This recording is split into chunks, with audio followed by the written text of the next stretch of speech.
Okay sir, last one, electronegativity. देखिए बेटा, मैंने अभी एक लफ्ज इस्तेमाल किया कि कंपाउंड फॉर्मेशन दो तरीके से होती है। एक तो ट्रांसफर ऑफ इलेक्ट्रॉन होता है, यानी एक इलेक्ट्रॉन लॉस करता है, दूसरा इलेक्ट्रॉन गेन करता है। जो इलेक्ट्रॉन लॉस करता है उस पर पॉजिटिव चार्ज, जो इलेक्ट्रॉन गेन करता है उस पर नेगेटिव चार्ज। पॉजिटिव और नेगेटिव चार्ज एक दूसरे को अट्रैक्ट करते हैं और बॉन्ड फॉर्म्ड हो जाता है या कंपाउंड फॉर्म हो जाता है। दूसरा कॉन्सेप्ट म्यूचुअल शेयरिंग का, यानी दो ऐसे एटम, दो डिफरेंट एलिमेंट के ऐसे एटम जो दोनों इलेक्ट्रॉन लॉस कर सकते हो या इलेक्ट्रॉन गेन कर सकते हो, तो वो आपस में क्या करते हैं, म्यूचुअली शेयर करते हैं अपने इलेक्ट्रॉन को। डिटेल जो है बेटा वो नेक्स्ट चैप्टर में हमारे सामने आएगी जब केमिकल बॉन्डिंग की बात करें।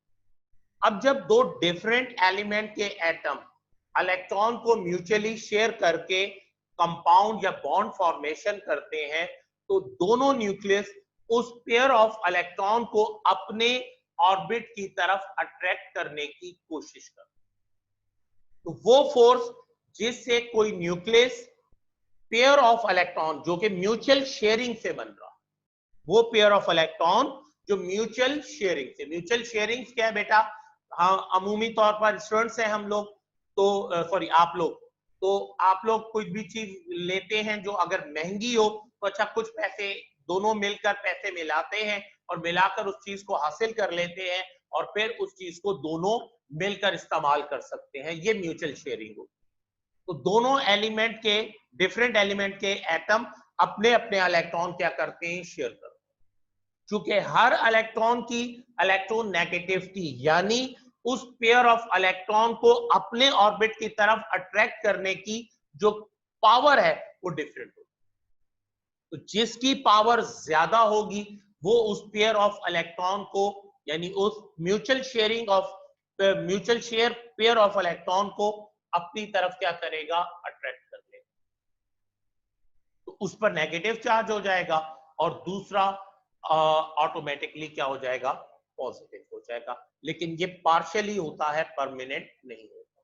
जैसा कि लॉस ऑफ इलेक्ट्रॉन और गेन ऑफ इलेक्ट्रॉन में परमानेंटली एक पॉजिटिव और एक नेगेटिव होता है, क्योंकि एक इलेक्ट्रॉन लॉस कर चुका होता है उसके प्रोटॉन ज्यादा होते हैं, एक इलेक्ट्रॉन गेन कर चुका होता है उसका नेगेटिव इलेक्ट्रॉन ज्यादा हो चुके होते हैं। तो परमानेंटली वो पॉजिटिव और ये परमानेंटली नेगेटिव होता है। लेकिन म्यूचुअल शेयरिंग में जो है पावर ऑफ न्यूक्लियस की वजह से जो म्यूचुअल पेयर ऑफ इलेक्ट्रॉन है किसी एक ऑर्बिट की तरफ झुक जाता है, इसलिए पार्शियली वो नेगेटिव और दूसरा पार्शियली क्या हो जाता है, पॉजिटिव। जिस तरीके से आप यूं समझ लीजिए कि रस्साकशी का मुकाबला होता है कि दोनों टीमें अपनी अपनी तरफ से जोर लगाती हैं, लेकिन जिसकी पावर ज्यादा होगी वो रस्सी को अपनी तरफ खींच लेगा। बिल्कुल इसी तरह म्यूचुअल शेयर ऑफ इलेक्ट्रॉन को आप एक रस्सी समझ लीजिए और न्यूक्लियस को उनकी टीमें समझ लीजिए, जिसकी पावर ज्यादा होती है वो उसे अपनी तरफ अट्रैक्ट कर लेता है। इस तरह वो नेगेटिव, पार्शियली नेगेटिव चार्ज हो जाता है और दूसरा पार्शियली पॉजिटिवली चार्ज हो जाता है। तो इलेक्ट्रोनेगेटिविटी उस पावर ऑफ अट्रैक्शन को कहते हैं न्यूक्लियस की, जो म्यूचुअल पेयर ऑफ इलेक्ट्रॉन को अपने ऑर्बिट की तरफ अट्रैक्ट करने के लिए इस्तेमाल की जाती है। साइंटिस्ट का नाम बताया, ल्यूनियस पॉलिंग। उन्होंने डिफरेंट एलिमेंट की जो है वो इलेक्ट्रोनेगेटिविटी कैलकुलेट की। हाईएस्ट इलेक्ट्रोनेगेटिविटी किसी भी एलिमेंट की जो है वो फ्लोरीन है, जिसकी वैल्यू उन्होंने 4 रेकमेंड की है। याद रखिएगा, ये एमसीक्यूज भी होता है।